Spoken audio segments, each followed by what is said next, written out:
ரோம நிருபத்துக்கு போவோம். இப்ப சரிதானே? எங்களுடைய பிரயாணத்தை நாங்கள் இப்பொழுது ஆரம்பிக்க வேண்டி இருக்கிறது. சரி, கிறிஸ்தவ வாழ்வின் அடிப்படை பற்றி தான் ரோம நிருபம் பேசுது. ரோம நிருபத்தின் சத்தியமே கிறிஸ்தவ வாழ்வின் அடிப்படை. அதாவது இதுல நீங்க பெரிய சபைக்குரிய ஆழமான சத்தியங்கள் அப்படியெல்லாம் தேடி போக வேணாம். ஒரு மனிதனுடைய ஆரம்ப கால வாழ்க்கை, ஒரு மனிதன் கடவுளை அறியாத நேரத்துல எப்படி இருந்தான்ல இருந்து ஒரு மனிதன் ரட்சிக்கப்பட்ட பிறகு எப்படி இருக்கிறான் என்பதிலிருந்து அவனுடைய சபை வாழ்க்கை குறித்தும் இது பேசுகிறது. உண்மையில சொல்ல போனா இதுதான் கிறிஸ்தவ வாழ்க்கையினுடைய அஸ்திபாரம். இதுதான் கிறிஸ்தவ வாழ்க்கையினுடைய அஸ்திபாரம். இதுதான் கிறிஸ்தவ வாழ்க்கையினுடைய அடிப்படை. இந்த அஸ்திபாரம் இல்லாமல் நாங்க என்ன செய்ய முடியாது? கிறிஸ்தவனாக வாழவும் முடியாது, நாங்கள் ஊழியம் செய்யவும் முடியாது. அதாவது இதுதான் அடிப்படை என்று சொல்லும் பொழுது இதுதான் சரியான சுவிசேஷம். இதுதான் சரியான சுவிசேஷம். அதாவது இன்றைக்கு நாங்கள் அறிவிக்கிற சுவிசேஷத்துல என்ன அடங்கி இருக்க வேண்டும், அதனுடைய உட்கருத்து எப்படி இருக்கணும், அதனுடைய சத்தியம் எப்படி இருக்கணும் என்பதை நாங்கள் ரோமர் புத்தகத்தில் படிக்கலாம்.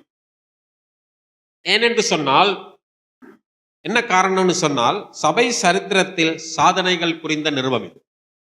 சபை சரித்திரத்தில் சாதனைகள் புரிந்த நிருபம். சாதனைகள் புரிகிறதுக்கு இது ஒண்ணுமே பண்ணல. இது என்ன செய்தது தெரியுமா? சபை சரித்திரத்தில் சாதனை புரிவதற்கு சபை சரித்திரத்தை மாற்றி அமைக்கல, மக்களை மாற்றி அமைத்தது. என்ன செய்தது? மக்களை மாற்றி. அப்ப இதுல இருந்து ஒண்ணு புரியணும் எங்களுக்கு. சபையை நாங்க மாத்தணும்னா என்ன செய்யணும்? மனிதன் மாறணும். சரித்திரம் மாறணும்னா மனிதன் மாறணும். மனிதன் மாறும் பொழுதுதான் சபையினுடைய சரித்திரம் மாறும். எனவே சபை மறுமலர்ச்சி, சபையில் ஏற்பட்ட புரட்சிக்கு அடிப்படையாக இருக்கிற ஒரு நிருபம் தான் என்னது? ரோம நிருபம். முதலாவதாக இந்த நிருபம் அல்லது இந்த புத்தகம் சபையில் ஏற்பட்ட மாற்றங்களை குறித்து நாங்க பார்ப்போம். அதுபோல சபை பிதா ஆகஸ்டின், இவர்தான் ஆதி சபையினுடைய என்ன சொல்லலாம், இன்றைக்கு சபை மதிக்கிற ஆதி சபையில இருந்த அடிப்படை சத்தியங்கள் போதனைகளை போதித்த மிகவும் கல்விமானாக இருந்த, இன்றைக்கு நாங்கள் நம்புகிற அநேக கிருபையின் சத்தியங்களை போதித்தவர் தான் யாரு? அகஸ்டின் என்கிற சபை பிதா. எனவே இவருடைய மனமாற்றத்துக்கு காரணமாக இருந்ததும் ரோமர் நிருபம் தான். இவருடைய வாழ்க்கையில இவர் ஒரு போதகரா வந்துட்டார். போதகரா வந்த பிறகு உங்களுக்கு தெரியும், நாங்க மற்றவங்களுக்கு போதிப்போம். அதான் நம்ம வேலையே. போதகரா வந்த பிறகு எங்க வேலையை மற்றவங்களுக்கு போதிக்கிறது. சில நேரங்கள்ல மற்றவங்களுக்கு நாங்க என்ன செய்யலாம்?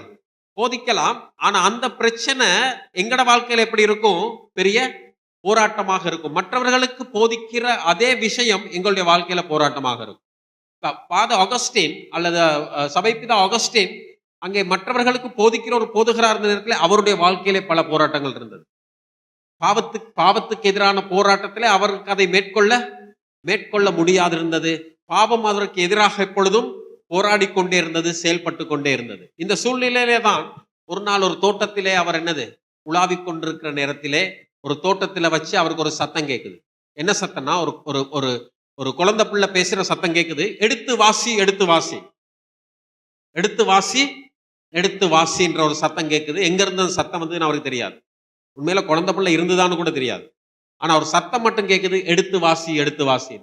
அந்த நேரத்துல அவர் எடுத்து வாசித்த பகுதி தான் ரோமர் 13ஆம் அதிகாரம் 13-14.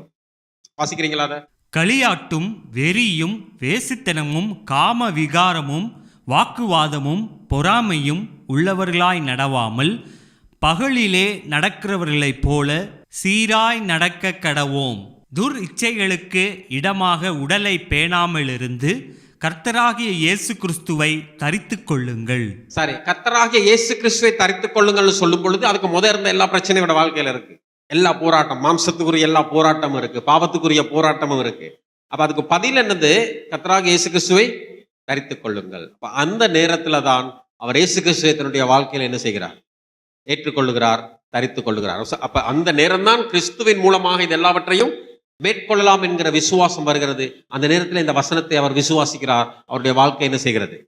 அவருடைய வாழ்க்கை மாற்றப்படுகிறதை காணலாம். எனவே அவருடைய சபைபிதாவு அகஸ்டினுடைய வாழ்க்கையில மிகப்பெரிய ஒரு மாற்றத்தை உருவாக்கிய ஒரு நிருபம் தான் ரோம நிருபம்.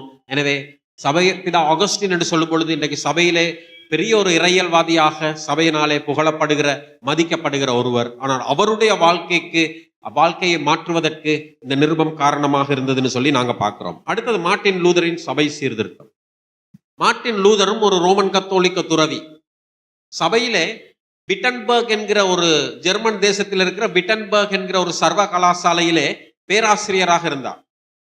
ஒரு பேராசிரியருடைய வேலை என்ன மாதிரி தான் வேதாகமத்தை மற்றவங்களுக்கு கற்றுக் கொடுக்கிறது. இவர் வேதாகமத்தை மற்றவங்களுக்கு கற்றுக் கொடுத்து கொண்டே இருந்தார். ஆனால் இவருடைய வாழ்க்கையில என்ன இருக்கல்ல, இவருடைய வாழ்க்கையில ஒரு சமாதானம், இவருடைய வாழ்க்கையில சமாதானம் இல்லை. மற்றவர்களுக்கு போதிக்கிற இவருடைய வாழ்க்கையில மிகப்பெரிய போராட்டம் இருந்தது. எனவே இந்த போராட்டத்தோடு கூட இவர் என்ன செய்து கொண்டிருந்தாரு, இவர் ஈடுபட்டு கொண்டிருந்த நேரத்துல இவருக்கு போதிப்பதற்கு 2 புஸ்தகங்கள் கிடைச்சது. அந்த வாரம் இவர் போதிக்க வேண்டிய புஸ்தகங்கள் 2. ஒன்னு ரோமர், அடுத்தது சங்கீதம். இந்த 2 புஸ்தகங்களுமே மனிதனுடைய போராட்டத்தை குறித்து தான் என்ன செய்யுது, பேசுது. சங்கீதம் எங்களுக்கு தெரியும் மனிதனுடைய போராட்டத்தை குறித்து பேசுது. அடுத்தது ரோமர் புஸ்தகம் என்ன பத்தி பேசுது, ஒரு மனிதன் எப்படி நீதிமானாகலாம் என்றதை பத்தி பேசுது. இந்த காலத்திலே சபை என்ன போதித்ததுன்னு சொன்னா, இந்த காலத்திலே, அதாவது மார்ட்டின் லூதர் இருந்த காலத்திலே சபையும் ஒரு விழுந்து போன நேரத்தில் இருந்ததை நாங்கள் காண்கிறோம். விழுந்து போன நிலையில் இருந்ததை நாங்கள் காண்கிறோம். சபையும் என்ன செய்தது, கிரியையினாலே நீங்கள் நீதிமான் ஆகலாம் என்ற ஒரு போதனை தான் சபையில் இருந்தது.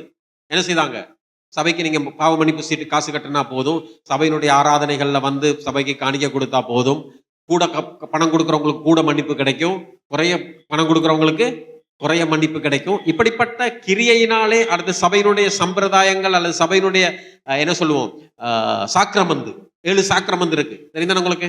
7 சாக்கிரமந்து அந்த நாட்களில் சபை வைத்திருந்தது. இப்ப 2 சாக்கிரமந்து தான் இருக்குது. என்ன சாக்கிரமந்து?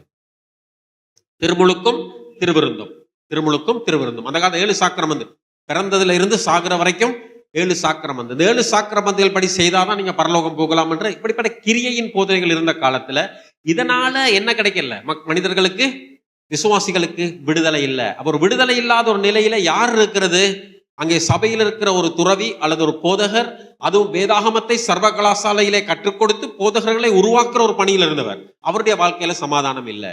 அந்த நிலையில தான் அவர் ரோமர் புத்தகத்தை கற்றுக் கொடுக்க ஆரம்பிக்கிறார். எங்க?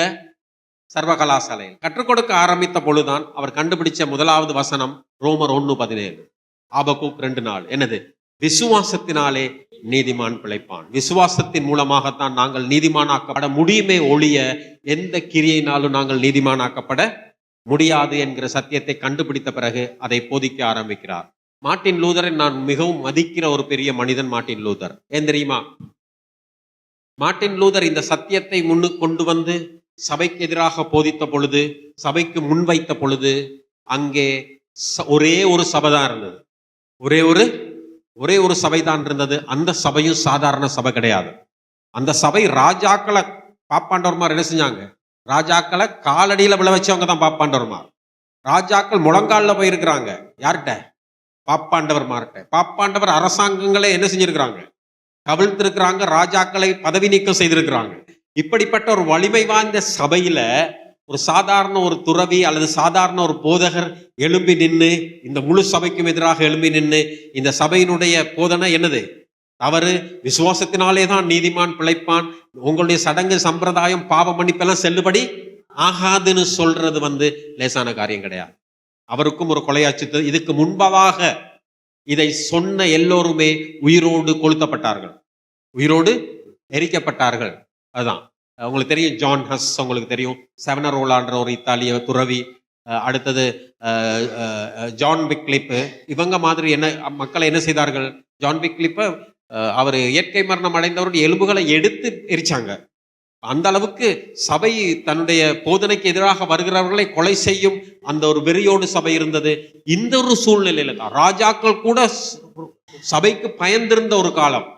ராஜாக்கள் சபை சொல்வதற்கு அடிபணிந்த ஒரு காலத்துல, அங்கே சபையும் ராஜ்யமும் ஒன்றாக இருந்த ஒரு பலம் பொருந்திய காலத்துல ஒரு தனி மனிதன் கடவுளுடைய சத்தியத்துக்காக எழும்பி நின்று, அதுதான் சத்தியம், இதுதான் உண்மை என்று போதித்த ஒன்றை நாங்கள் காண்கிறோம். அதுதான் சபையிலே சீர்திருத்தத்தை, மாற்றத்தை கொண்டு வந்தது. அதற்கு காரணமாக இருந்தது இந்த நிருபம் தான். எந்த நிருபம்?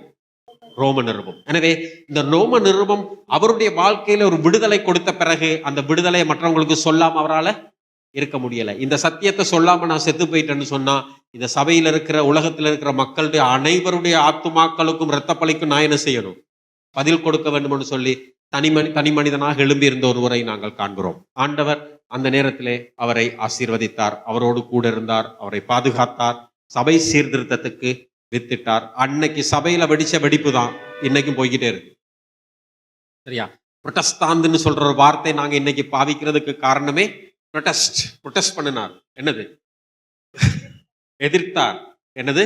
சபையினுடைய கொள்கைகளை, போதனைகளை, தவறான போதனைகளை அவர் எதிர்த்தபடினாலே தான் நாங்கள் புரொட்டஸ்டாண்ட் என்கிற இன்றைக்கு ஒரு பெயரை தாங்கி நிற்கிறோம். இது மார்ட்டின் லூதர் காலத்தில் ஏற்பட்டது. எனவே சபையை சீர்திருத்துவதற்கு கவனிங்க, இந்த நிருபம் ஒரு மனிதனுடைய வாழ்க்கையை மாற்றி முழு சபையையுமே என்ன செய்தது?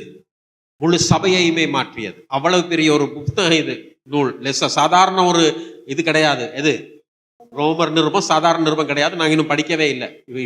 இதுதான் முகவுரையில போய்கிட்டு இருக்கோம், அறிமுகத்தில் போய்கிட்டு இருக்கோம். சரியா? ரைட். அப்ப என்னது அடுத்ததாக நாங்க பார்க்கிறோம்? யாருன்னா ஜான் கால்வின். ஜான் கால்வின் உங்களுக்கு தெரியும், மிகப்பெரிய ஒரு இறையியலாளர், மிகப்பெரிய ஒரு போதகர். ஜெனீவா நகரத்தை கிறிஸ்தவமயமாக்கினவர். ஜெனீவா நகரத்திலே வைத்துதான் அவர் ரோமர் நிருபத்தை மொழிபெயர்த்தது மட்டுமல்ல, அங்கே இருந்து பிரான்ஸ் தேசத்துக்கு என்ன செய்தாரு? ரோமர் நிருபத்தை கொண்டு போய் போதித்தார். ஜெனீவா நகரத்தை கிறிஸ்தவமயமாக்குவதற்கு அவர் என்ன செய்தார்ன்னு சொன்னா, அவர் ரோமர் நிருபத்தை அவர் பாவித்தார். எனவே இப்படிப்பட்ட ஜெனீவா நகரம் முழுவதும் அங்கே சீர்திருத்தத்துக்கு உதவியது ரோமர் நிருபம். கல்வின் முக்கியமாக பாவித்த ஒரே புத்தகம் ரோமர் நிருபம் தான். அதே போல நாங்க தொடர்ந்து என்ன பார்க்கிறோம்னு சொன்னா, அடுத்ததாக நாங்க பார்க்கிறது ஜான் வெஸ்லி. ஜான் வெஸ்லி ரசிக்கப்பட்டது ரோம புஸ்தகத்தை வாசித்து இல்லை, ரோமருக்கு எழுதின நிருபத்தினுடைய முகவுரையை வாசிச்சு. மார்ட்டின் லூதர் ரோமர் நிருபத்துக்கு எழுதின புத்தகத்தினுடைய முகவுரையை வாசிச்சு தான் இவர் ரசிக்கப்பட்டாரு. யாரு? John Wesley. அப்ப ஒரு முகவுரையை வாசித்து ரசிக்கப்படுகிற அளவுக்கு இந்த புஸ்தகம் என்னது?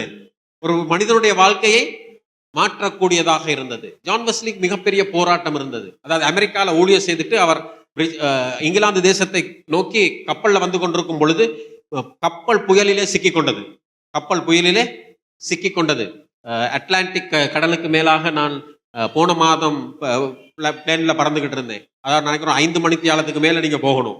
அப்ப நான் யோசிச்சேன், அந்த காலத்துல கப்பல்ல வந்தா இது 1 மாசம் போயிருக்கும் அப்படின்னு. கப்பல்ல வரும்போது மாத கணக்கு போயிருக்கும். மிஷனரிமார்கள் அமெரிக்காவுக்கு மிஷனரி ஊழியர் செய்துட்டு வர்ற ஒரு கப்பல்ல இவர் வந்துகிட்டு இருந்த நேரத்துல கடல் கொந்தளிக்க ஆரம்பித்தது.